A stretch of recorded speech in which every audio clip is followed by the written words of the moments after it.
Hello ተኸታተልተይ ሎሚ again ካልኣይ ተኣፋፍ ዝኾነ ኢንፎርሜሽን ሒዘ መፅእ ኣለኹ ምናልባት ብዙሓት እዚ ስግኣት ዘየብልኩም ንኸውን ኣነ ግን ናይ ባሓቂ ይሰግእ ኣለኹ ብዙሓት ኤርትራውያን ከዓ ዝሰግኡ ኣለዉ ስለዚ ስቕካ ምባል ኣይ ሆፕ እዚ ኢንፎርሜሽን ሎሚ ሼር ዝገብሮ ጌጋ ክኸውን ተስፋ ገብር ግን ብዙሓት ዝዛረብሉ ስለ ዝኾነ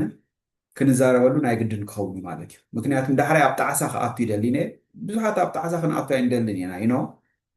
ግን ሓሶት ክኸውን እዚ ኢንፎርሜሽን ዚሲ ሓሶት ክኾነለይሲ ናይ ባሓቂ ናይ ልቢ ትምኒተ እዩ ግን ኣብ ስግኣት ስለ ዘለና ሕጂ ምስ ኢትዮጵያ ዝመፅእ ዘሎ ምስ ኣብይ ዝመፅእ ዘሎ ፈተነ ክንሓልፎ ክንክእል ኣለና ክንሓልፎ ኢና ግን ምድላው ከድልየና እዩ ማለት እዩ ኦኬ ናይ ውሽጢ ፀላኢ ክህልወና ክእል እዩ ንዕኡ ከመይ ጌርና ክንምክት ንኽእል ምናልባት ኣብዚ ብዙሕ ስእልታት ትርእዩ ኢኹም ሕጅም እቲ ቀላሲ ኩናት ህዝባዊ ግንባር እዩ ኣብዚኣ ናብቲ ነብሎ ነገር የብልና ንህዝባዊ ግንባር ክንድግፍ ንህግደፍ ኣይኮንኩን ዝብል ዘለኹ ንህዝባዊ ግንባር ክንድግፍ ክንክእል ኣለና እሱ ነዚ ሃገር ዘረከበና ምስጋና ይብፅሓዮ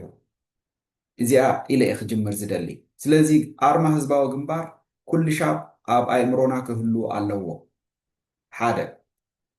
ትካልእ እታ ኣርእስቲ ከምዛ ትርእይዋ ዋና ኣዛዚ ኤርትራዊ ከዓ ኮማንደር ኢንቺፍ ናይ ኤርትራሲ እንታይ ክገብር ይኽእል ኣብ ግዜ ውግእ ሪሰርች ገይረ ዝረኸብክዎ ኢንፎርሜሽን ሳሎ እሱ እየ ከዳሉ ከሼር ክገብር ምሳኹም ሎሚ ማለት እዩ ቅድሚኡ ግን ሓንሳብ ሓንሳብ እቲ ፕሬዚደንት ንኣብነት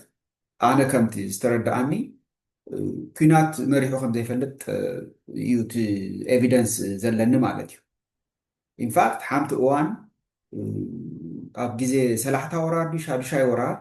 ኣብ ገግ ግንባር እንዳዞረ 50,000 ዝኸውን ናይ ኢትዮጵያ ሰራዊት ተዳልዩ ይመፀኩም ኣሎ ገለመለ ዝብል ኢንፎርሜሽን ንኩሉ ግንባር ከይዱ ከም ዝሃበ ኢንፎርሜሽን ተጠቂዑ ኣብ ዩቲዩብ እዚ ንምፍረራሕ ድዩ ንምድሃል ድዩ ዋላ ሞራል ንምሃብ ኣና ኣይተረዳእንን ምክንያቱም ሽዑቡ ዘለና ኣይነበረና ስለዚ ሞራል ብርግፅ እዩ ተዳለዉ ምባል ክኸውን ክእል እዩ which is fine positively ክሪኦም ሓንሳ ሓንሳብ ፅቡቅ እዩ ግን ኣብ ኩናት ኣነ ከምዚ ክበሃል ከሎ ንምድሃል ክኸውን ምኽእል እዩ ስለዚ ክንጥንቀቕ ክንክእል ኣለና ማለት እቲ ኩሉ ንሰምዖስ ክንምርምሮ ክንክእል ኣለና ኤርትራ ስቂላ ዝመፀት ሃገር ኣይኮነትን ስለዚ እዚኣ ሓንቲ እያ ትኻልእ ምስ ወያኔ ኣብ ዝነበረና ኩናት ሓደ ግዜ ፕሬዚደንት ኤርትራ እንታይ ኢሉ ነይሩ ዘራይ ከይደለኻ ንዓብ ሜዳ ንራኸብ ዝብል ኣብ ኤሬ ቲቪ ንወያኔ ወይ ከዓ ሽዑ መለስ ማለት እዩ ዘራያት ኣይትድለይ ሰብኣይ ተኾንካ ንራኸብ ኣብ ሜዳ ኢሉ ወፂኡ ፈኪሩ ነይሩ ፕሬዚደንት ኢሳያስ ንምስ ኣብይ ግን ከምኡ ዝበሃል ነገር የለን ምፍካር የለ ገለ የለን ንወያኔ ነተጋሩ ይፍክረሎም ነይሩ ሕጂ ስለምንታይ ንኣብይ ዘይፍክረሉ ስለዚ ምናልባት እዚ ብውሽጢ ዝዛረብዎ ነገር ኣሎ ገለ ዝበሃል ሓቂ ክኸውን ክእል እዩ ምጥርጣር ፅቡቅ እዩ ኤጌን ሓሶት ተዝኾነለይ እዚ ክንደይ ደስ ንበለኒ እቲ ካልእ ኢንፎርሜሽን ሕጂ ጀነራል ቻይና ጀነራል ሳሙኤል ኣብዚ ትስእሉ ጠቂዐ ኣለኹ ንዓሰብሲ ገዲፍኩምሎ ሙፁ ተባሂሎም ከም ዝነበሩ እሞ ከም ዝኣበየ ማለት ኣብ ዩቲዩብ ይዘውር እዩ ማለት እዩ ሕጂ ከቲ ሰራዊትና ከምኡ ተተባህለ ክኣቢ ክእል ድዩ እዚኣ ሕጂ ዓባይ ክስተያ ማለት እያ እንታይ እየ ክብል ደለ ትሕልናና ክነብራብር ኣለና ገን እቲ ኮመን ሰንስ ዝበሃል ትሕልና ኣብይ ኣነ ክፀቅጥ ምክንያቱም እሱ ይጠፊእና ዘሎ ኤርትራውያን ብጥቕሚ ድዩ ብገለ ዓዊርና ኢና ዘለና ስለዚ ብርግፅ እዩ ሰራዊት ኤርትራ ዝገብሮ ፈልጥ እዩ ኣነ እዚ ግበር እቲ ግበር ክብል ኣይክእልነ ግን ከም ዜጋ ዝብሎ ኣለኒ ኣይ ሆፕ እዚ ዝብሎ ብምሉእ ጉሓፍ ክኸውን ተስፋ ገብር ጀስት ፍርሒ ጥራይ ክኸውን ኮይኑ ክበንን ተስፋ ገብር ግን እቲ ውሽጠይ ዘሎ ከዓ ክዛረብ ክኽእል ኣለኒ ማለት እዩ ኩሉ ኤርትራዊ ከዓ ሕጂ እያ ታ ግዜ ባይ ዘ ወይ ታ ግዜ ሕጂ እያ ስለዚ ክንማወት ክንክእል ኣለና ኣብዚኣ ያ እሳ ሕጂ እታ ኣርእስቲ ናብኣ ክንከይድ ኢና ኢንፋክት ሓንቲ ፖይንት ስሒተ ማለት እዩ ሓደ እዋን እንታይ ንኤርትራ ኣብ ዘይትረኽብዋ ሰቂለ እያ ክኸይደ ዝበሃል ነገር ከዓ ነይሩ። እዚ መቸም ሓሶት እዩ ክብል ኣይክእልኒ፣ ምክንያቱም ሓደ ፍሉጥ ዓብይ ሰብ ዝተዛረቡ እዩ። እዚ ሕጂ ኤርትራውያን ክንነቅሕ ዘለና ነቲ ዓቕሚ ዘለዎ ሓግዘና ንበል ስቂልና ብኣውራጃ ገለመለታት እንዳተመቃቐልና ንኤርትራ ኣይንህሰያ። ኦኬ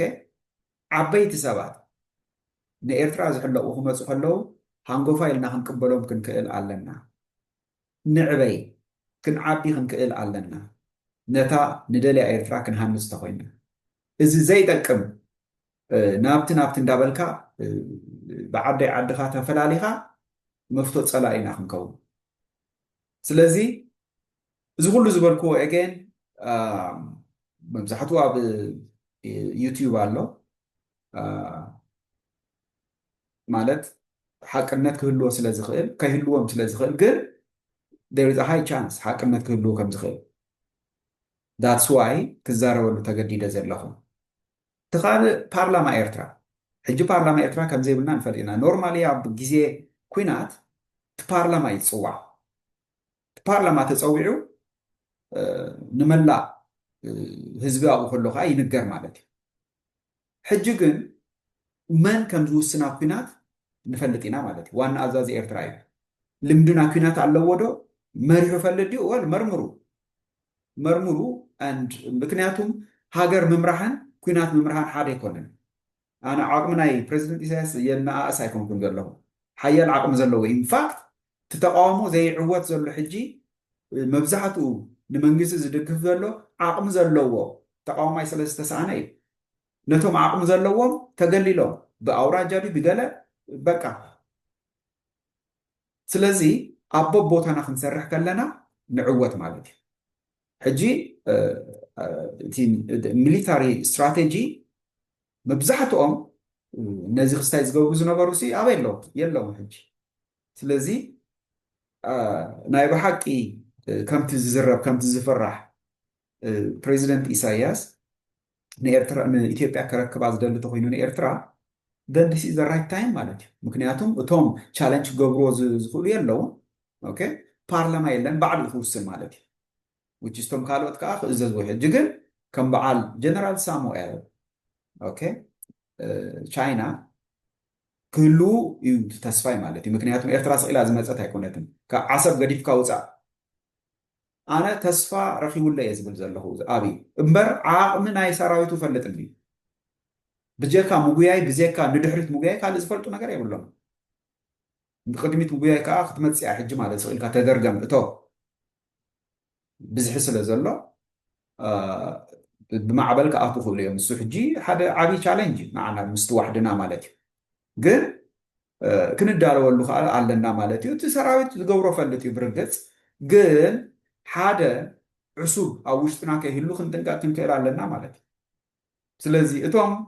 ኣብ ግንባር ዘለው ናይ ግንባር ይግበሩ። እቶም ብፀሎት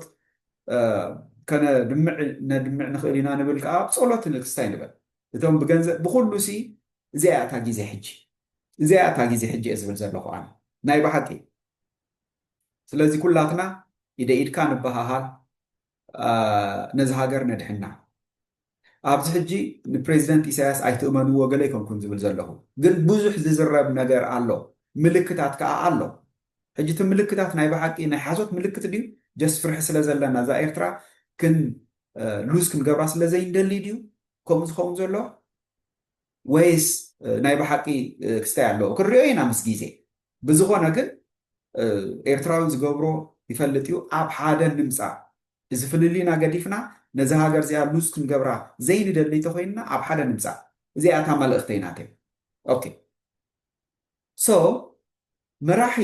ሃገር ወይ ከዓ ኮማንደር ኢን ቺፍ እንታይ ክገብር ይኽእል? እታ ናይ መጀመርያ ሓይልታት ምውህሃድ እዩ። እዚ ሕጂ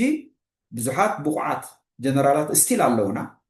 ኦፍኮርስ እቶም ዓበይቲ ጀነራላት ኣበይ ከም ዘለዉ ይንፈልጥን ኢና which is ተዓብይ ነገር ሕጂ ኤርትራውያን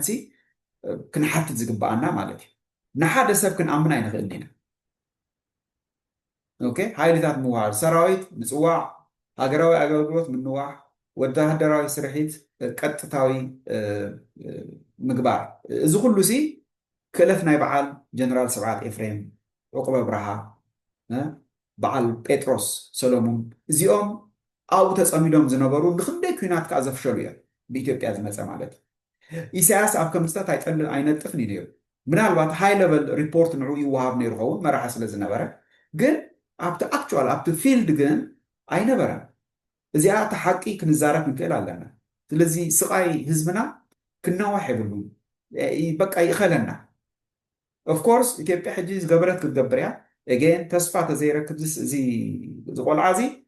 ኣበይ ምንም ኣይምገበረን ግን ተስፋ ረኪቡ ኣሎ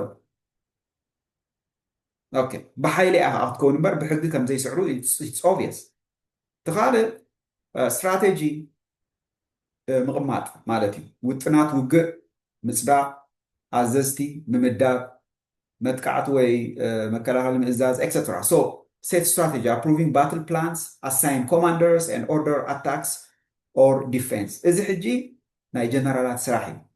ግን ኮማንደር ኢንቺፍ ክገብሮ ክእል እዩ እዚ ሕጂ ስለዚ ቻሌንጅ ክገብሩ ክጅምሩ ኣለዎም ማለት እዩ ዘይሰማምዕሉ ተኮይኑ ምክንያቱም ከም ሓደ ሓላፊ ከም ፕሬዚደንት ናይ ኤርትራ ሓሳባት ክህልዎ ክእል እዩ ግን ፈሪሕካ ነቲ ጌጋ ተቐቢልካ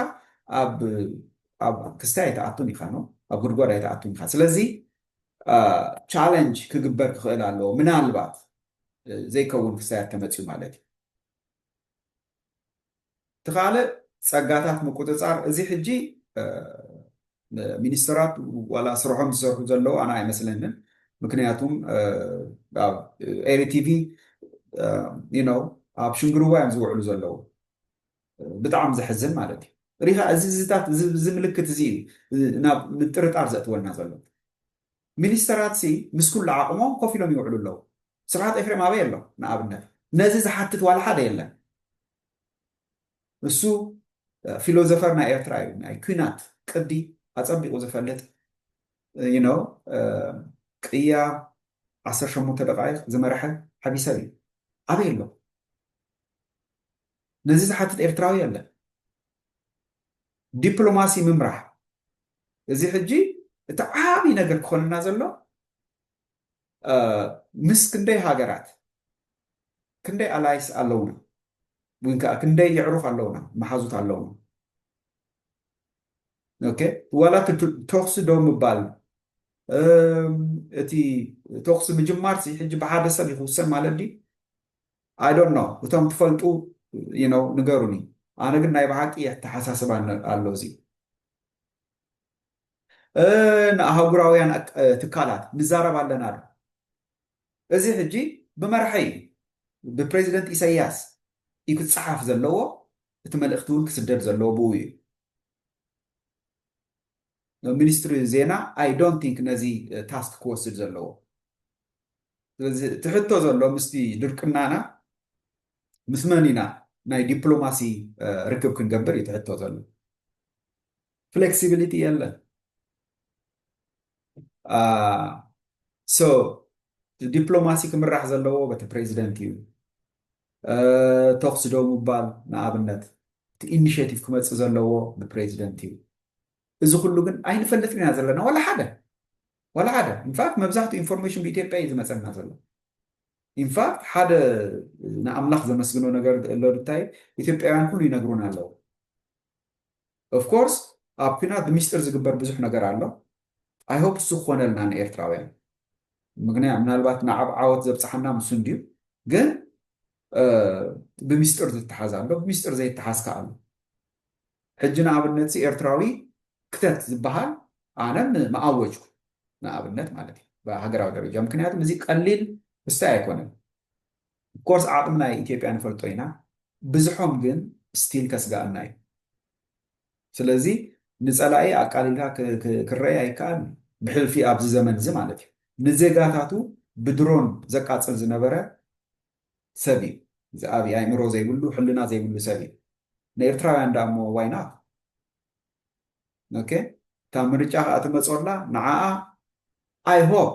በቲ ሓደ ወገን ኣነ ዝሓስብ ማለት እዩ ኩሎም ኣብ ኣጋ ምውዳቆም ወይ ከዓ ኣብ ኣጋ ምልዋጦም ድም ነዚ ነገራት ዘምፅኡ ዓሰብ ክብሉ ዝጅምሩ ኣይሆፕ እሱ ክኾነልና ተስፋ ገብር ምክንያቱም 2026 ምርጫ ኣለዎም መስለኒ ብዝኾነ ሱቕ ምባል ኣይዋፅን እዩ እቲ ክንገብሮ ንኽእል ምግባር ግዴታና እዩ ዝኣምን እታ ሳልሰይቲ ፀጥታ ምክትታል ሕጂ እዚ ዓብይ ሮል እዩ ሓደ ዘይእሙን ሰብ ኣብ መንጎና ተልዩ ኦኬ